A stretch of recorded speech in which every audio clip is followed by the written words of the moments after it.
In this video, I'll show you how to fix the YouTube Live option not showing on your account. First, open Google and sign in to your Google account. Click your profile picture in the top right corner and select Manage your Google account. Next, go to the Personal Info tab. Scroll down to the Date of Birth section and click on it.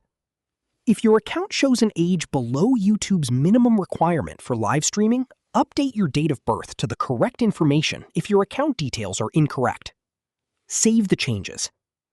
Now, open the YouTube app and sign in to the same Google account. Tap the Create button at the bottom of the screen. Then tap Go Live. If your account is eligible and live streaming has been enabled, the Go Live option should now be available. That's it. This is how you can fix the YouTube Live option not showing on your account. If you found this video helpful, don't forget to like the video, subscribe to our channel, and press the bell icon for more tutorials. Thanks for watching.